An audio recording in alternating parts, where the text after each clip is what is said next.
안녕하세요. 습관닥터TV 원장입니다. 오늘은 제가 드디어 3일째 건강법을 알려드립니다. 3일째 건강법 중에 오늘 알려드릴 내용은 하체 3분의 1의 건강법입니다. 걷기, 직업에서나 일에서의 걷기 운동 효과, 산책과 공기 털어먹기가 주제로 오늘 알려드릴 것입니다. 일단 이 3일째 건강법을 하려니까 오늘 마음이 감개가 무량하네요. 제가 대학 시절에 우연히 꿈속에서 그 100년의 후손들이 고통받는 걸 꿈속에서 느끼고 나서는 그들을 도와주고 구해주고 싶었어요. 그래서 그때부터 건강과 습관에 대한 공부를 시작을 했죠. 벌써 40년이 흘렀네요. 그리고 정말 그들에게 주고 싶은 건강법에 대해서 오늘 하나하나 설명을 드리게 되겠네요. 그 중에서 제가 연구한 3일체 건강법, 5계절 건강법, 다이들핀 건강법 이 세 가지를 연구했습니다. 그 중에서도 3일체 건강법은 이 세 파트로 나눴습니다. 하체 3분의 1, 중간부 3분의 1, 상체 3분의 1. 3일체 건강법 중 하체 3분의 1의 건강법부터 알아보기로 합니다. 누구나 예상했겠지만 하체 3분의 1의 건강법에서 가장 중요한 핵심은 걷기입니다. 걷는다는 것은 다른 말로 하면요, 건강과 체력이라고 할 수 있습니다. 건강과 체력의 필수 조건인 걷기를 게을리한다면 건강뿐만이 아니라 행복과 성공도 멀어져 갈 겁니다. 걷기 운동은 체온 유지와 혈액순환, 그 밖에 심폐기능과 면역력 강화, 뼈와 관절 건강과 골밀도 저하 방지, 다이어트와 비만 방지, 암과 치매 등 질병 예방과 노화 방지에 효과가 있습니다. 걷기란 그 사람의 젊음과 활력, 그리고 건강과 노화의 평가표라고 할 수 있습니다. 그런데 현대인들은 교통과 인터넷, 통신 등 이런 게 발달할수록 걷는 횟수가 급격하게 줄어들고 있습니다. 21세기 들어서는 걷는 횟수가 점점 줄어들어 하루 평균 5,000에서 6,000보 정도를 걷고 있다고 합니다.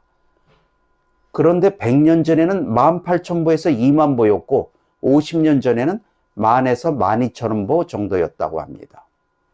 그래서 50년 전보다 걷기가 반으로 줄어들자 건강과 체력이 반으로 줄어들었고 질병이 2배로 증가하는 부정적 경과를 초래했습니다. 걷기 운동 그러면 어떻게 하면 될까요?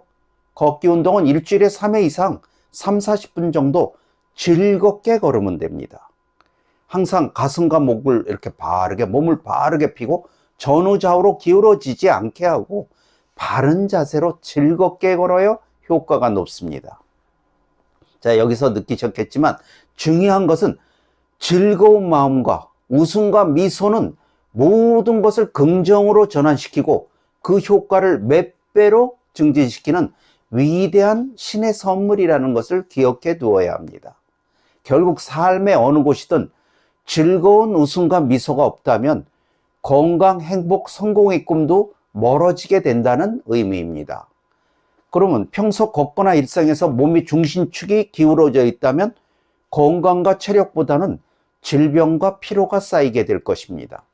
평소 걸을 때, 그리고 걷기 운동의 효과가 빠르게 걷거나 약간 빠르거나 보통과 천천히를 섞어서 걷는다면 운동 효과는 더 높아집니다. 그리고 점심이나 휴식 시간에 계단 오르기도 근력 보강에 많은 도움이 됩니다. 하루에 출퇴근이나 틈틈이 시간 날 때 그때 걸으면 됩니다. 또 운동할 시간이 없으신 분들은 얼마든지 틈틈이 시간을 내셔서 걸으시면 되는 겁니다. 하지만 제일 중요한 또 하나 주의사항이 있죠. 항상 자신의 건강과 체력에 무리가 가지 않을 정도의 그러한 강도와 속도로 진행해야 된다는 것을 언제든 기억해 두셔야만 합니다. 그리고 출발 전후나 걷기 운동 중간에 힘이 든다면 가벼운 스트레칭이나 심호흡을 하면서 좀 쉬면 됩니다. 그리고 즐거운 걷기 운동의 효과가 그럴수록 더 높아집니다. 무리하지 않는 거, 무리하지 않는 강도와 속도를 한 번 더 기억해 두셔야 합니다. 걷기 누구나 다 알고 있고 어렵지 않죠? 제대로 잘 실천하는 것이 도움이 됩니다. 자, 두 번째는 직업이나 일에서의 걷기 효과입니다. 걷기는 건강과 체력의 시작점이라고 알려드렸습니다. 근데 현대인들은 줄어든 걸음을 늘리기 위해서 언제든 틈날 때 걷기 운동을 하라고 제가 알려드렸죠. 근데 위기와 기회의 경쟁 시대고 이러다 보니까 아무리 늘려도 건강을 유지하는 적정거림 쓰인 8,000에서 10,000보를 채우는 것은 쉬운 일이 아닙니다. 그러므로 그 부족한 걷기를 보충하는 최고의 좋은 방법이 있습니다. 그것은 일상생활과 직업에서의 걷는 것을 운동이라고 생각하며 즐겁게 실천하는 방식입니다. 즐겁게 일을 하지 않는 사람은 피로 물질이 주로 쌓여서 오히려 과로와 질병이 되죠, 일하는 것이. 그런데 무슨 일이든 그 일을 좋아하고 즐기며 하는 것이 긍정으로 전환시키는 효과가 발생합니다. 즉, 좋아하고 즐기고 할수록 내 몸에서 특별한 화학 반응이 일어나는 거죠. 내 몸에 도움이 되도록. 자, 피할 수 없으면 즐겨라라는 교훈을 되새겨서 이왕 생활이나 일을 할 때 그것을 건강과 체력의 에너지로 전환시킬 수 있는 그 사람이 21세기 건강 프로라 할 수 있습니다. 모든 것이 마음먹기에 달려 있어요. 생각하고 말하는 대로 운명이 흘러갑니다. 그러니 이왕 일상생활이나 직업에서 필요에 따라 걷는 것을 자신의 걷기 운동 효과에 보탬이 되는 방향으로 전환시키면 되는 것입니다. 전환시키는 방법 간단하지 않나요? 운동이라고 생각하고 즐겁게 하면 걷기 운동의 효과가 발생하는 거죠. 그래서 이런 말이 있지 않습니까? 일을 할 때 즐겁게 노는 것처럼 하고 놀 땐 특별한 일을 한다는 생각으로 하라는 말이 있습니다. 여기에 숨겨진 답이 들어 있습니다. 좋아하고 즐기는 긍정의 전환 공식에 대해 아주 특별한 방식이 하나 있어요. 그것은 몸과 마음의 생각의 그물과 한계의 벽을 조절하는 것입니다. 자, 예를 들어서 자신의 체력으로 즐겁게 고객을 맞이할 수 있는 하루 평균 숫자를 50명으로 정해놓았다고 생각합시다. 그러면 하루 고객이 50명에 가까우면 저절로 몸과 마음에서 힘이 든다는 여러 가지 증상들이 나타나기 시작할 겁니다. 그리고 자신이 스스로 정한 한계 숫자인 50명이 넘게 되면 몸과 마음에 과부하가 걸리기 시작해서 질병과 노화가 촉진되는 부작용이 발생합니다. 결국 자기가 알게 모르게 만들어 놓은 생각의 그물과 그 한계의 벽이 그 함정 속에서 허우적거리게 될 겁니다. 그 생각의 그물과 한계의 벽을 스스로가 마음속에서 그렇게 정한 겁니다. 그렇다면 만일 자신의 한계의 숫자를 방문 고객 100명으로 정해 놓았다면 평소 이 하루 평균 숫자인 50명을 넘었을 때는 자기 한계의 반밖에 일을 안 한 것입니다. 즉 힘이 반이나 남아있게 될 겁니다. 이처럼 일상에서 자신의 한계와 목표치를 적절하게 잘 활용한다면 오히려 하루 종일 힘과 활력이 가득하고 몸과 마음의 여유와 즐거움이 뿜뿜하게 넘치게 될 것입니다. 그리고 건강만이 아니죠. 행복과 성공에도 이 방식을 적용하면 됩니다. 즉 자신이 마음에 들지 않는 어떤 부정적 상황이나 조건이 갖춰질 때 습관적으로 화를 내거나 불평을 하거나 자기도 모르게 반복하고 있을 것입니다. 이때도 평소에 분노와 불평을 하는 생각의 그물이나 한계의 벽을 찾아서 미리 조금 더 높여놓는다면 그러한 부정적 상황들이 훨씬 더 쉽게 극복되어 건강하고 행복한 삶을 살아가는데 많은 도움이 될 것입니다. 자, 모든 것은 여러분의 마음먹기에 달려 있습니다. 자, 세 번째는 산책입니다. 몸과 마음은 서로 통해져 있고 상호 보완적으로 활용될 수 있습니다. 내가 스스로 생각하고 그렇게 믿고 있을 때 실제 내 몸에서는 그런 특별한 화학 반응이 일어나 건강과 체력으로 전환되는 놀라운 효과가 발생하게 됩니다. 이미 여러 번 들었죠, 벌써. 자, 그래서 걷기 운동을 이용해서 내 마음에 활력 에너지를 충전시키는 방향으로 사용할 수도 있습니다. 현대인은 스트레스를 많이 받고 있죠. 그 스트레스는 질병과 노화의 주요 원인이 되고 있습니다. 그런데 21세기 경쟁의 시대에 스트레스를 해소하는 좋은 방법 중에 하나가 걷기 운동 중에 산책이 있습니다. 산책은 마음의 휴식이나 에너지의 충전, 그리고 어떤 생각을 창조해내는 특별한 효과도 있습니다. 산책의 방식은 공기 맑은 산속이나 정원을 거닐어야 되는 것만은 아닙니다.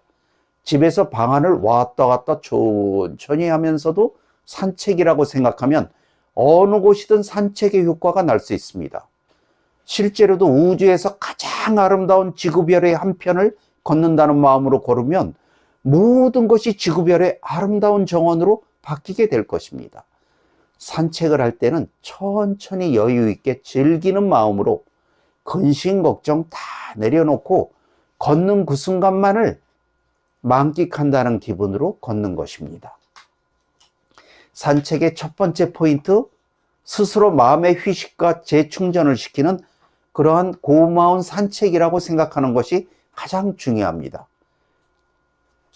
산책의 효과를 높이려면 건강과 삶에 도움이 된다는 생각으로 즐거운 산책이라는 생각으로 실천하면 되는 것입니다. 자, 두 번째, 이것이 제가 연구한 아주 여러분들에게 100년의 후손들을 위해 고심의 작품입니다. 산책을 할 때 시작이나 마무리 또는 중간에 잠깐 멈춤의 시간을 갖습니다. 멈춰서서 가슴을 활짝 펴고 호흡을 천천히 약간 길게 한다는 느낌으로 숨을 쭉 들어 마십니다. 그 들어 마시는 호흡을 하면서 공기 중에 산소, 그 다음에 빛 에너지를 흠뻑 들어 마신다는 생각으로 마시는 겁니다. 그러고 나서 숨을 쭉 내보낼 때도 천천히 하면서 몸의 노폐물, 그리고 내 몸의 그림자 에너지, 부정의 에너지 등 모든 것을 이렇게 싹 배출한다는 느낌으로 숨을 내보내는 것입니다. 그렇게 되면 건강과 활력 에너지가 내 안을 가득 채운다는 상상과 느낌으로 그런 호흡을 몇 차례 반복하는 것입니다. 이러한 활력과 건강을 채우고 몸과 마음을 재충전하고 정화시키는 특별한 호흡법이 공기 털어먹기 호흡법입니다. 자, 그러면 산책이 아니더라도 상관이 없습니다. 아침이나 저녁 또는 언제든 시간 날 때 하루에 단 몇 분이라도 이런 공기 털어먹기를 실천하면 언제든 몸과 마음이 재충전되는 특별한 효과가 발생할 것입니다. 자, 그렇게 되면 오늘 하루에 쌓였던 스트레스를 해소하고 피로를 회복하는 효과와 더불어 몸과 마음의 긍정 에너지와 활력이 충전되는 플러스 명상 효과도 발생하게 될 것입니다. 산과 바다, 그리고 해와 달 또는 북극성 등 별을 바라보며 아니면 마음속에서 그런 상상을 하면서 공기 털어먹기를 시도한다면 활력과 재충전의 명상 효과는 더욱더 높아질 것입니다. 자, 오늘 3일체 건강법 처음 발표했어요. 여러분, 하체 3분의 1의 건강법을 알려드렸죠. 거기에는 다시 한번 정리하면 걷기, 직업이나 일에서의 걷기 운동 효과, 산책과 공기 털어먹기, 이 세 가지. 그러니까 모두 걷는 거예요. 다시 말하자면. 이처럼 그 걷는 것만으로도 여러분은 얼마든지 건강할 수 있습니다. 거기다 약간의 특별한 생각과 특별한 기술, 공기 털어먹기든 마음과 생각을 조금 전환을 함으로써 효과를 얻는 것이죠. 자, 다음번에는 중간부 3분의 1의 건강법이 이어집니다. 그것은 바른 자세, 호흡법, 물 먹는 법과 물 씹어 먹기로 이어지게 될 겁니다. 오늘 또 습관 닥터TV 꾹꾹박사 박금철 원장의 3일체 건강법이 자신과 가족의 건강을 지키는데 도움이 되시길 바랍니다. 21세기 정보의 홍수 시대에 좋은 건강 정보를 모두 따라할 수는 없습니다. 핵심 정보를 알고 이렇게 약간씩 특별한 양념을 추가한다면 21세기 건강의 안전선 우리 모두 쉽게 통과할 수 있을 겁니다. 행운의 구독자님들 덕분에 감사합니다.